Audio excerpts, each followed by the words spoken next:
खुलुमबाय लोगोफोर नोंथांमोनखौ बयखौबो गिबियावनो फट'शप निउसआव बरायना लाग्रोनाय जाबाय। लोगोफोर जोंहा इन्डियान आर्मिनि रिक्रुटमेन्ट ओंखारना फैदों। दा नोंथांमोना भिडिअखौ जोबजासिम नाय, बेनिखायनो जाहाथे नोंथांमोना गासै खैथा भेकेन्सि दङ आरो बेजों लोगोसे नोंथांमोननि फरायनाया बेसेबां जानांगोन बेखौ एप्लाइ खालामनो थाखाय बेफोरखौ नोंथांमोना मिथिनो थाखाय भिडिअखौ जोबजासिम नायबानो जाबाय।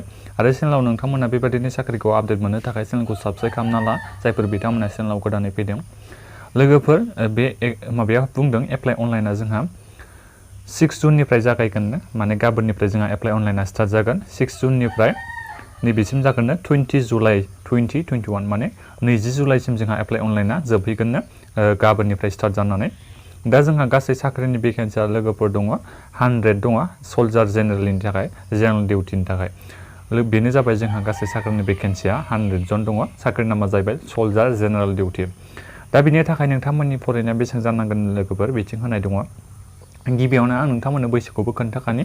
17.5 बोसोर जानायनिफ्राय 21 बोसोरनि सिंनि केन्डिडेटफ्रा एप्लाइ खालामनो हागोन। जेनेबा सना जानांगोन 1 अक्ट'बर 2000 मायथाइनिफ्राय 1 एप्रिल 2004 मायथाइनि गेजेराव जोनोम जानाय गासिबो केन्डिडेटफ्रा एप्लाइ खालामनो हागोन। नाथाय बे मोनसे खोथा लोगोफोर, जोंहा बियो हिन्जावफोरनि थाखायल', जायफोर बिथांमोना फिमेल केन्डिडेट बिथांमोनाल' बे साख्रिखौ एप्लाइ खालामनो हागोन। हौवासाफ्रा नोंथांमोना एप्लाइ खालामनो हानाय नङा। बियो हिन्जावसा मानसिफोरनि थाखाय। दा बिनिफ्राय फरायनाया लोगोफोर मेट्रिक पास जानांगोन, ओमफ्राय 45 मार्क्स लानानै नोंथांमोना पास जानांगोन गासै हल। आरो बिनिफ्राय नोंथांमोना मोनसे साबजेक्टआव 33% थानाय जाथारनो नांगोन बे साख्रिखौ एप्लाइ खालामनो थाखाय, बेखौ जेनेरेल सल्जार डिउटिखौ एप्लाइ खालामनो थाखाय। ओमफ्राय नोंथांमोननि बैसोआ गोजौआ बेसेबां जानांगोन, हाइटआ 152 सेन्टिमिटार गोजौ जानाय जानांगोन नोंथांमोना। बे जाबाय जोंहा इम्परटेन्टआ। नोंथांमोनाव माबाखौबो खोन्थाजोब्बाय, गासै फरायनायखौबो।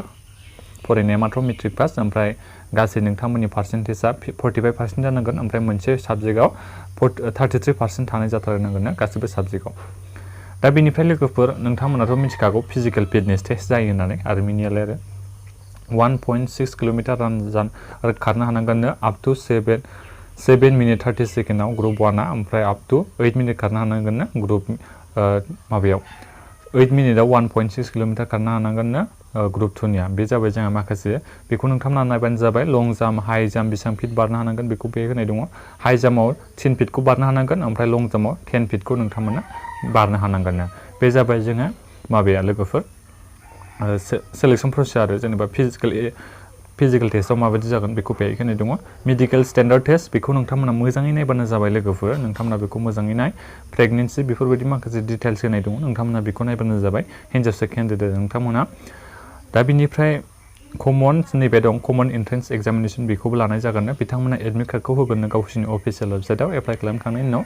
लोगोफोर देनां जेब्ला एडमिट कार्डआ फैगोन अब्ला आं नोंथांमोननो खोन्थाहरगोन। आरो बिथांमोना गावसोरनि अफिसियेल वेबसाइट होनाय दंखायो, नैबे joinindianarmy.nic.in, बे थांनानैबो नोंथांमोना चेक खालामहैबाय थानो हागोन। बेनिफ्राय मार्कफोरा बेसेबां जागोन बेखौ बेहाय होनाय दङ। आरो जायफोर माने डकुमेन्टसा मा होनांगोन बेखौथ' नोंथांमोना मिथिखागौ जानांगौ।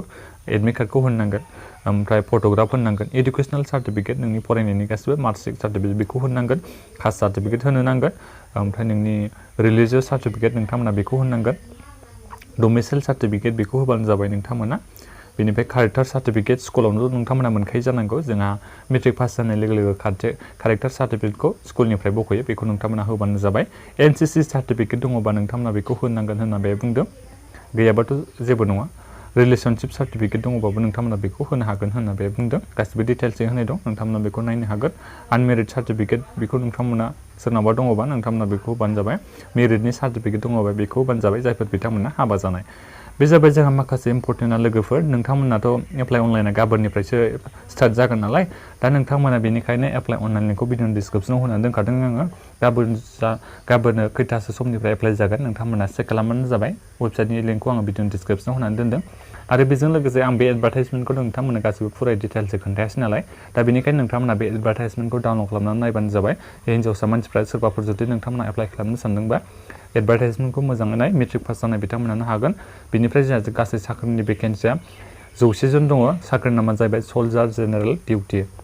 बेखौ नोंथांमोना एप्लाइ खालामनो हागोन। दा बेखिनियानो लोगोफोर, नोंथांमोना भिडिअनि गेजेराव माबाफोर सोंनांगौ दङबा कमेन्ट बक्सआव कमेन्ट खालामबानो जाबाय आरो चेनेलाव गोदानै फैदोंबा चेनेलखौ साबस्क्राइब खालामदो। नोंथांमोना भिडिअखौ लोगोफोर शेयार खालामना होबानो जाबाय गासिबो लोगोफोरनो, जाहाथे बयबो एप्लाइ खालामनानै साख्रिखौ लानो हायो। बेखिनियानो लोगोफोर, साख्रिनि आपडेट मोननो थाखाय चेनेलखौ साबस्क्राइब खालामना ला। गोजोन्थों लोगोफोर।